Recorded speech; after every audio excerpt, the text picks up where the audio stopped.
बिस्मिल्लाहिर्रहमानिर्रहीम, अस्सलाम वालेकुम। Welcome back to my channel. उम्मीद करती हूँ कि मेरी यूट्यूब फैमिली बिल्कुल ठीक ठाक होगी। एक नई वीडियो के साथ आपके सामने हाज़िर हूँ। तो आज मैं आपको बताऊंगी कि शलजम को आप किस तरीके से पकाएं ताकि इसका भरपूर फ़ायदा उठाया जाए। शलजम बाहर से जिस मर्ज़ी कलर का हो, अंदर से ये इस तरह वाइट कलर का ही होता है, सफ़ेद ही निकलता है। ये एक जड़ है और इसका जो अंदर का ये शलजम को हम खाते हैं कच्चा भी, क्योंकि ये विटामिन सी का जो है ख़जाना है और इससे बेशुमार बीमारियों से भी छुटकारा हासिल किया जा सकता है, जैसा कि खांसी हो गई, पुरानी खांसी या गुर्दे की पथरी वगैरह इसके खाने से वो भी निकल जाती है। और पुरानी खांसी, बलगम वाली स्पेशली जो है खांसी, इसके खाने से वो भी ख़त्म हो जाती है। और इसके बीज जो है वो भी बहुत ज़बरदस्त है, वो फ़ायदा मंद है। बीजों से चेहरे की रंगत निखरती है और उसके अलावा बीमारियों से निजात मिलती है। इसके खाने से ताकत मिलती है, हमारी नज़र को, बिनाई जो है वो तेज़ होती है और दिमाग है उसको भी ताकत मिलती है। तो आज मैं आपको इसका तरीका बताऊंगी खाने का भी। मैंने इसको छील लिया था और इसके छोटे छोटे पीसेस जो है वो कटिंग कर लिए हैं। इसको कोशिश करें कि ज़्यादा पानी में ना पकाएं। अगर हम इसको ज़्यादा पानी में पकाएंगे तो इसके अंदर जो मौजूद हयातीन है, अलिफ बे और जीम, वो ज़ाया हो जाते हैं। विटामिन वगैरह, लहमियात जो है वो कम हो जाती हैं। एक मीडियम साइज़ का प्याज लिया था मैंने यहाँ पे और हाफ़ कप ऑयल में इसको फ्राई कर लिया है। बहुत ज़्यादा इसको फ्राई नहीं करना, मैंने बस इसको कह लें सोते करना है। तो इसके साथ ही 2 टमाटर लिए थे मैंने यहाँ पे मीडियम साइज़ के, उनका छिलका उतार के उन्हें चॉप कर लिया है। और तकरीबन 3 सब्ज़ मिर्चें हैं, ये मैंने इसके अंदर डालनी है, चॉप कर ली हुई है। इसको बहुत ज़्यादा इसके अंदर मसाले भी नहीं ऐड करने हमने, बस नॉर्मल से मसाले, कम मसालों में इसको बनाना है ताकि इसकी ग़िज़ाइयत भी बरकरार रहे और इसका टेस्ट भी सही रहे और इससे जो इसके अंदर ग़िज़ाइयत है, इसकी अज्जा है, वो भी ज़ाया ना हो, वो भी उनसे हमें भरपूर फ़ायदा मिल सके। मसाले इसके अंदर बहुत कम जाएंगे। इसके अंदर सिर्फ जो टीस्पून है वो नमक डाल रही हूँ, हाफ़ टी स्पून हल्दी पाउडर, हाफ़ टी स्पून सुरख मिर्च पाउडर और हाफ़ टी स्पून ही यहाँ पे कलौंजी ले रही हूँ। और 1 खाने का चम्मच बड़ा जो है वो इसमें मैं चीनी डाल रही हूँ।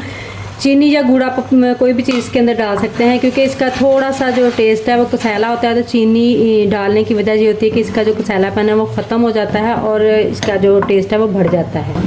इन सारे मसालों को तकरीबन 3 मिनट के लिए हम अच्छी तरह से भून लेंगे। मसाले हमारे भून चुके हैं। यहाँ पे इसके अंदर मैं डाल रही हूँ चंद पत्ते पालक के, बारीक बारीक कटिंग कर लिए, इनको अच्छी तरह से वॉश कर लिया था। इसके साथ इसका टेस्ट जो है वो बढ़ जाता है, जायका जो है वो बहुत अच्छा हो जाता है।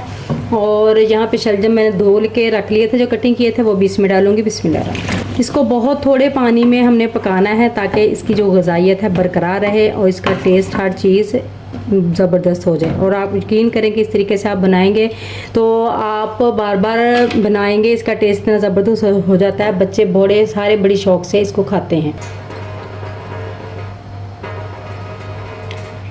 हाफ़ कप इसके अंदर पानी ऐड करूँगी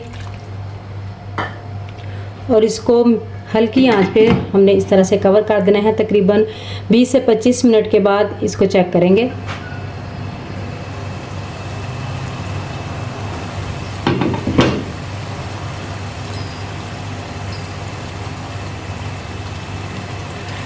माशाल्लाह से आधा घंटे के बाद देखिए हमारे शलजम और पालक कितने ज़बरदस्त रेडी हो गए हैं, अच्छी तरह से गल भी चुके हैं और इसमें बहुत ज़्यादा पानी भी नहीं डालना पड़ा।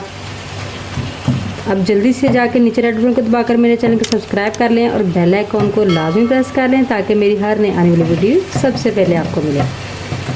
अब इसको इस तरह से हम ज़रा मैश कर लेंगे, क्योंकि मसाला इसका ज़रा बना हुआ बहुत ही मज़ेदार लगता है। इसको वैसे तो शलजम गोश्त में डालकर भी बना देते हैं लोग, अपनी अपनी पसंद होती है, जिस तरह से मर्ज़ी आप खा सकते हैं। तो मुझे इसका टेस्ट इस तरह से पसंद है, मेरे बच्चों को भी बग़ैर गोश्त के ये पसंद है, तो मैं ज़्यादातर इसी तरह पकाती हूँ। और आप इसको चपाती के साथ खा सकते हैं, चावल बॉयल करके उनके साथ भी खा सकते हैं, उनके साथ भी ये बहुत ही मज़े के लगते हैं। अभी मैं इसको डिश आउट करती हूँ। मज़ेदार से शलजम पालक हमारे तैयार हो गए हैं। विटामिन सी का ख़जाना, लहमियात और हयातीन जैसे ग़िज़ाई अज्जा जो है अल्लाह ताला ने इसके अंदर वाफर मकदार में रखे हुए हैं। तो इस तरह से बना के आप खाएं और उसका फ़ायदा हासिल करें, खांसी से निजात हासिल करें, बहुत सारी बीमारियों से जो है वो आपको निजात मिल सकती है। तो मुझे उम्मीद है कि आपको मेरी आज की वीडियो पसंद आई होगी। वीडियो अच्छी लगी तो वीडियो को लाइक और शेयर जरूर कर दीजिएगा। अब इसी दुआ के साथ कि जहाँ रहें खुश रहें, आबाद रहें, अल्लाह ताला आपको सेहत और तंदुरुस्ती वाली ज़िंदगी अता करें। दुआ में याद रखिएगा, अपना बहुत सारा ख्याल रखिएगा। इजाज़त दीजिए, अल्लाह हाफिज़।